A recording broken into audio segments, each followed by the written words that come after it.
श्रद्धांजलि अर्पित करता हूँ जो 14 फरवरी 2019 को हमारे देश के वीर जवान जो शहीद हो गए।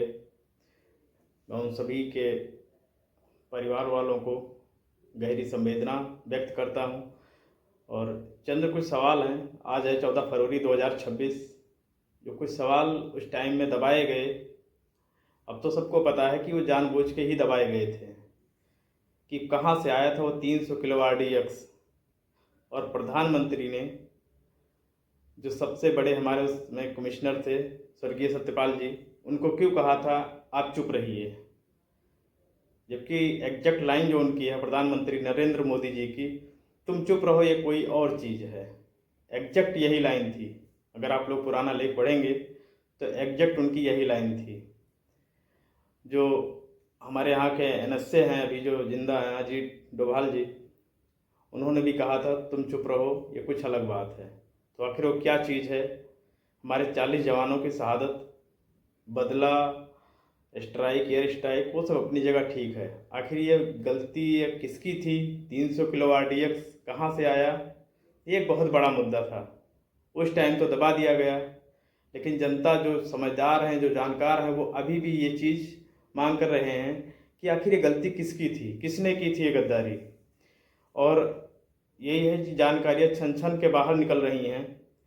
13 फरवरी को ही जम्मू कश्मीर के पुलिस बल में अच्छी खासी फेरबदल हुई थी। किसके कहने पे हुई थी? अच्छी खासी फेरबदल हुई थी।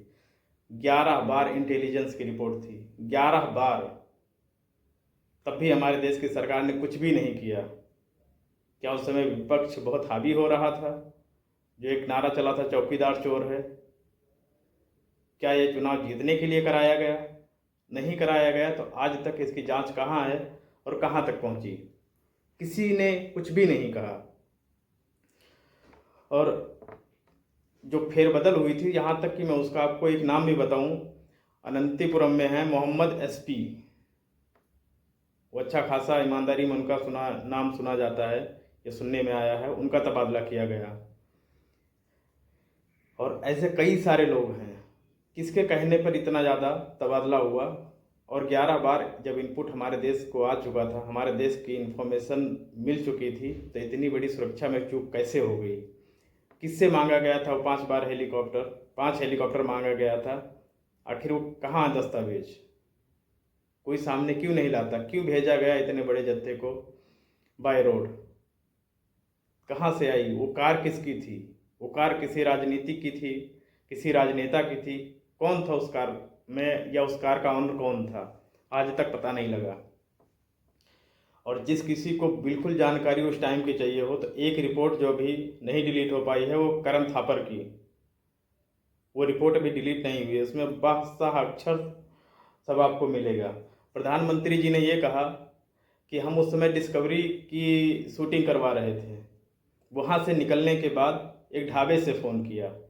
क्या आप लोगों को लगता है आज के टाइम में कि जहाँ पे प्रधानमंत्री जैसा लोग हो, वहाँ पे उनके पास फ़ोन नहीं होगा कि वो फ़ोन कर सके, बात कर सकें? प्रधानमंत्री जी के वाक्य हैं कि प्रधानमंत्री जी को जब पता लगा, तब प्रधानमंत्री जी एक ढाबे से आके फ़ोन किए। झूठ बोल रहे हैं प्रधानमंत्री जी, पूरी उसकी डिटेल है। प्रधानमंत्री जी ने वहाँ से निकलने के बाद रुद्रपुर में एक रैली को संबोधित किया है फ़ोन से एक संबोधित किया है रैली। रुद्रपुर की रैली है वो। तो इतने ज़्यादा तो ये झूठे हैं, और इतने ज़्यादा इन्होंने इलेक्शन के लिए पता नहीं और कितनी कुर्बानियाँ इन्होंने दिला दी हैं और कितनी ये दिलाएंगे। तो ये देश के लिए बहुत ही खतरा है। मैं आज भी उन 40 जवानों की शहादत के लिए बहुत दुखी हूँ, और जितने हमारे हिंदुस्तानी सच्चे भाई हैं वो सारे लोग दुखी हैं, और आज भी चाहते